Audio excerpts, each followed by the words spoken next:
آئیے جنت کے 8 دروازے ابو بکر کو پکاریں گے۔ پھر آپ نے فرمایا میں نے جنت میں ایک محل دیکھا بڑا عالی شان، سونے چاندی زمرد یاقوت کا۔ میں نے پوچھا یہ کس کا ہے؟ مجھے کہا گیا قریشی کا ہے۔ میں سمجھا میں قریشی ہوں، میرا ہے۔ میں اندر جانے لگا تو مجھے فرشتے نے کہا یہ آپ کے غلام عمر بن خطاب کا ہے۔ پھر آپ نے فرمایا عثمان، جنت میں ہر نبی کا ایک رفیق ہے، میرا رفیق تو عثمان ہے۔ پھر آپ نے حضرت علی کا ہاتھ پکڑا اور اپنے قریب کر کے فرمایا علی تو راضی ہے، جنت میں تیرا گھر میرے گھر کے سامنے ہوگا۔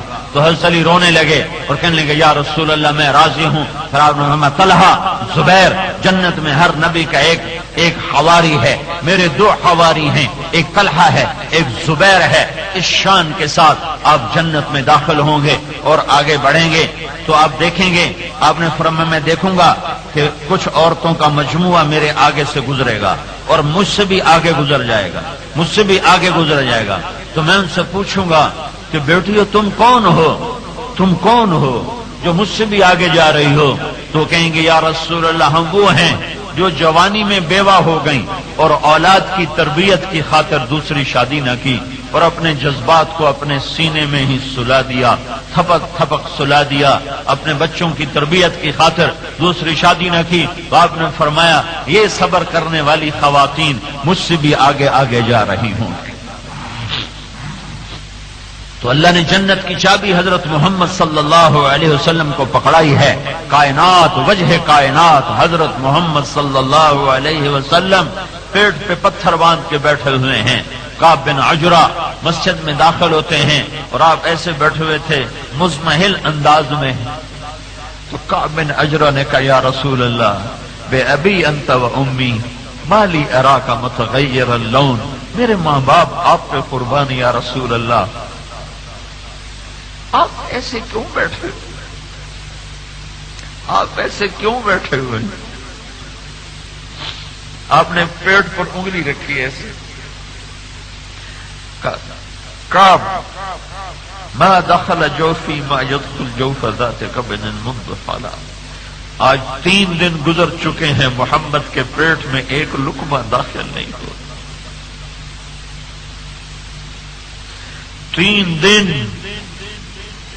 دن ایک وقت کا فاقہ آئے تو دماغ خراب ہو جاتا ہے۔ 3 دن گزر چکے ہیں ایک لقمہ اندر داخل نہیں ہوا۔ یہ کون ہے؟ یہ محمد الرسول اللہ ہے۔ یہ کون ہے؟ یہ والضحیٰ کے چہرے والا ہے، یہ واللیل کی زلفوں والا ہے، یہ مقام محمود والا ہے۔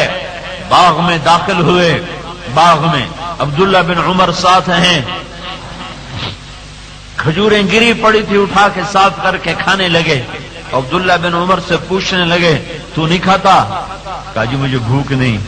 فرمایا عبداللہ مجھے بھوک لگی ہے، آج 4تھا دن ہے میں نے کچھ نہیں کھایا، 4تھا دن، 4 دن سے کچھ نہیں کھایا، آج 4تھا دن ہے میں نے کچھ نہیں کھایا۔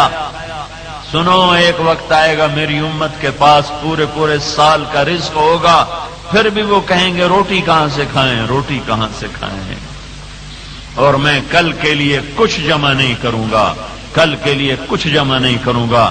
جس دن کی صبح آپ دنیا سے جا رہے تھے اس رات آپ کے گھر میں اتنا تیل نہیں تھا کہ چراغ جل سکتا۔ تو یہ پیغام دیا اللہ نے، مال کی تقسیم میں کسی کو زیادہ دیا، کسی کو کم دیا، کسی کو درمیانہ دیا، کسی کو بہت زیادہ دیا، کسی کو کچھ بھی نہیں دیا۔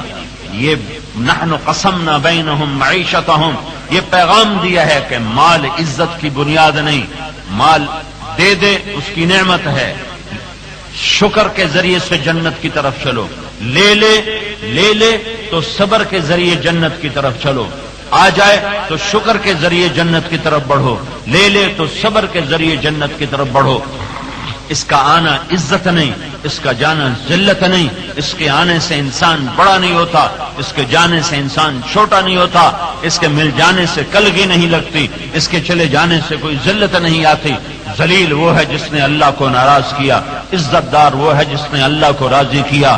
ذلیل وہ ہے جس نے اللہ کے رسول کو ناراض کیا، عزت دار وہ ہے جس نے اللہ کے رسول کو راضی کیا، جس نے اللہ کو پایا اس نے سب کچھ پایا، جس نے اللہ کو کھویا اس نے سب کچھ کھویا۔ میرے رب کی عزت و جلال کی قسم، اللہ کو پانے والے نے کچھ نہ کھویا اور اللہ کو کھو دینے والے نے کچھ نہ پایا۔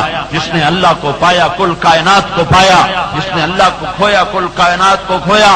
ہارون نے کہا، ہارون رشید کی باندھی تھی خالصہ، ساملی کالی سی، اس سے بڑا پیار کرتا تھا۔ ہارون نے کہا جو جس پہ ہاتھ رکھے گا اس کی، جو جس پہ ہاتھ رکھے گا اس کی۔ تو کسی نے کسی چیز پہ ہاتھ رکھا، کسی نے کسی چیز پہ ہاتھ رکھا، کسی نے کسی چیز پر، خالصہ کھڑی رہی۔ تو ہارون نے کہا تو نے کسی چیز پہ ہاتھ کیوں نہیں رکھا؟ تو اس نے کہا پہلے میں ضمانت چاہتی ہوں کہ جس پہ ہاتھ رکھوں گی وہ میری ہو جائے گی کہ نہیں ہوگی۔ کہا میں بول جو دے چکا ہوں، جو جس پہ ہاتھ رکھے گا وہ شے اسی کی۔ تو خالصہ نے جا کے ہارون کے کندھے پہ ہاتھ رکھ دیا، کہا یہ تو بے وقوف دیوانے ہیں، تو میرا تو سب کچھ میرا۔ بھائیو اللہ کو اپنا بنا لو، اللہ میرا تو سب کچھ میرا، اللہ ہی میرا نہیں تو کچھ، اللہ پہ اپنے آپ کو اور اپنی حاجات کو، اپنی خواہشات کو مٹانا سیکھو، قربان کرنا سیکھو۔ ایاز محمود کا غلام تھا اور محمود کے 60 وزراء تھے اور 60 وزراء پر ایاز کو ترجیح دیتا تھا، اور یہ ایک حسد کی بات چلی ہوئی تھی ایاز محمود کے وزراء میں۔ اور گاہے گاہے محمود امتحان لیتا رہتا تھا اپنے۔ ایک دن اس نے ایک بہت قیمتی یاقوت منگوایا، ہیرا منگوایا، اور اس نے ایک وزیر سے کہا اس کو توڑ دو۔ انہوں نے کہا حضور یہ بہت قیمتی ہے، اس کو توڑنا نہیں چاہیے۔ اس نے دوسرے وزیر سے کہا اس کو توڑ دو، کہا حضور یہ بہت قیمتی ہے، اس کو توڑنا نہیں چاہیے۔ اس نے تیسرے وزیر سے کہا اس کو توڑ دو، کہا حضور یہ بہت قیمتی ہے، اس کو توڑنا نہیں چاہیے۔ سارے وزیروں سے کہا، سب نے کہا اسے نہ توڑوائیں نہ توڑوائیں۔ اس نے ایاز کو بولا، کہا ایاز اسے توڑ دو۔ اس نے نیچے رکھ کے اوپر تلوار کا دستہ مار کے توڑ کے ٹکڑے ٹکڑے کر دیا۔ تو سب نے کہا کفور ہے، نہ شکر ہے، اتنی بڑی دولت کو ضائع کر دیا۔ محمود نے کہا محمود ایاز یہ کیا کیا؟ کہا میرے آقا عالم پناہ، آپ کا حکم اس ہیرے سے زیادہ قیمتی تھا، آپ کے حکم کو پورا کرنا اس ہیرے کو بچانے سے زیادہ قیمتی تھا۔ تن دولت کو اللہ پہ قربان کرنا سیکھو، بچانا نہ سیکھو، لگانا سیکھو۔ جو اللہ پہ لگ گیا وہی میرا سرمایہ ہے، جو میں نے بچایا وہ میرا نہیں ہے، جو میں نے اللہ پہ لگایا وہ میرا ہے، جو میرا اللہ پہ لگ گیا وہ میرا ہے۔ کائنات کی بادشاہی جب اللہ کی ہے، جب اللہ میرا ہوگا تو کائنات میری ہوگی۔ من کان للہ کان اللہ لہ، اللہ کو ساتھ لینا سیکھو، اللہ کو ساتھ لینا سیکھو۔ اللہ کو یہ مرد بھی یہ عورتیں بھی اپنی زندگی کی محنت یہ بنائیں کہ ہر وقت کی یہ سوچو یا اللہ تجھے کیسے راضی کروں، یا اللہ تجھے کیسے راضی کروں۔ اور اللہ کی رضا اللہ کے رسول کی رضا میں ہے کہ اللہ کے رسول کو کیسے راضی کروں۔ طلحہ بن برا اللہ کے نبی کے پاس آئے اور ایک دم آپ کے پاؤں پکڑ کے ان کو چومنا شروع کیا اور کہنے لگے یا رسول اللہ میں آپ کو خوش کرنا چاہتا ہوں، کوئی حکم سنائیں، کوئی حکم سنائیں، میں آپ کو خوش کرنا چاہتا ہوں۔ آپ نے کہا میں تو تم سے پہلے ہی خوش ہوں، میں تو پہلے ہی خوش ہوں، کہ نہیں کوئی مجھے آپ حکم دیں، میں چاہتا ہوں میں آپ کی اطاعت کر کے آپ کو خوش کر دوں۔ تو آپ نے فرمایا اچھا جاؤ ماں کو قتل کر دو۔ انہوں نے کہا ابھی کرتا ہوں۔ شوق تلوار کھینچی اور بھاگے مسجد سے باہر۔ تو آپ نے پیچھے دو آدمی دوڑا، پکڑو کہیں یہ وقت قتل ہی نہ کر دے۔ تو آپ نے واپس بلایا، کہ میں تو تیرا جذبہ دیکھ رہا تھا کہ کیا واقعی تو اللہ رسول سے ایسا عشق کرتا ہے کہ ہر شے قربان کرنے کے لیے تیار ہے، اور مجھے تو جھوٹ نہیں چھوڑا جاتا۔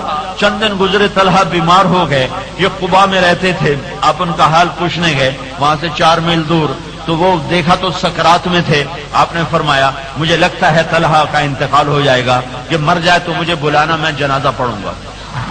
رات کو ان کو ہوش آیا تو انہوں نے پوچھا اللہ کے رسول میرا حال پوچھنے آئے تھے؟ کہاں پوچھنے آئے تھے؟ کیا کہہ گئے تھے؟ کہ یہ کہہ گئے تھے کہ نہیں میرے نبی کو نہ بتانا، میں مر جاؤں تو میرا تم خود ہی جنازہ پڑھا کے مجھے دفن کر کے جا کر میرے لیے فجر کی نماز میں دعا کروا لینا۔ رات کا وقت ہے، راستے میں یہود رہتے ہیں بنو قینقاع، وہ رات کو اگر اللہ کے نبی آئے تو مجھے ڈر ہے کہیں میرے نبی کو یہودی نقصان نہ پہنچائیں، تو تم خود ہی میرا یہ کام کر کے جا کے دعا کروا دینا۔ ان کا انتقال ہو گیا، رشتہ داروں نے جنازہ پڑھ کے دفن کر کے بقیع میں فجر کی نماز آ کر مسجد میں پڑھی اور آ کر عرض کی یا رسول اللہ طلحہ کا انتقال ہو گیا، آپ